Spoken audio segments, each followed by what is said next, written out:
You all know that radical problems require radical solutions, right? You all understand how that works. You all need to understand that when we are dealing with big problems, the solution also has to be big.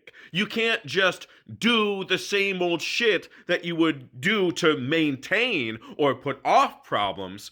No, when the problem gets big, the solution has to be as big or likely bigger to course correct. If you're driving in a car and someone pulls the wheel all the way to the right and you only put it a little bit back to the left or even put it back on center, the car's still traveling to the right. It's still off course and is going to fly off the road if you do not take it at least as far back to the left to course correct. So if you are sitting there going, wow, these are unprecedented times. Wow, I've never seen problems this big before. But you are trying to say, all we can do is the shit that we've always done.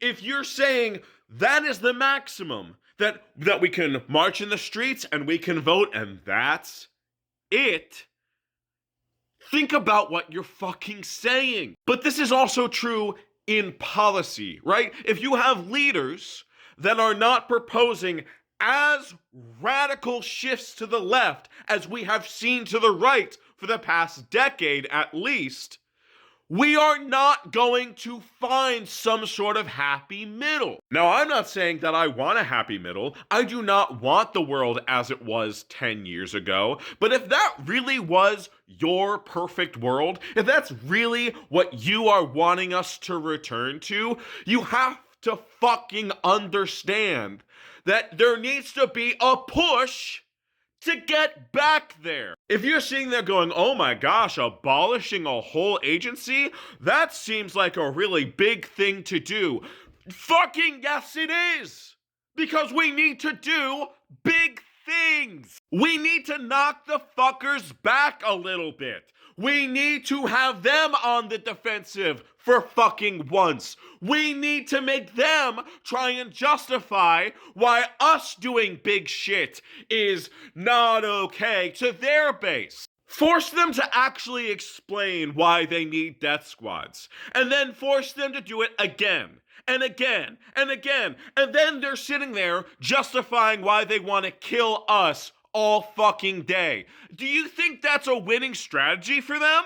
But no, they don't have to do that. They don't have to do that because our leaders are going, well, of course we need death squads. They just need to be better trained. Of course we need to take military action against the civilian population within our country. Of course we have to do that. I just want them to do it in a nice, clean, happy way. Fuck that.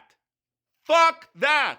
Do you understand that when you actually pin them to the wall and say, explain why you want this violent, terrible policy, and you never let up, and you never let them have a day of peace, they fucking lose. If you are suggesting politics as usual, you are spitting into a hurricane. You are doing nothing in the face of a giant fucking issue.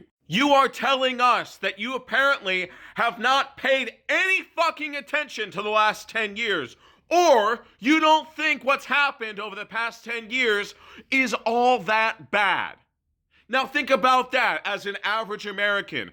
The Democratic leadership is basically telling us by the refusal to propose more radical policy that they don't think the last 10 years have been that bad. Now ask yourself, is that a rational fucking position to have? Does that maybe mean that leadership is either fucking insane or complicit in the violence that we have been facing? So now ask yourself, do you want to be being led?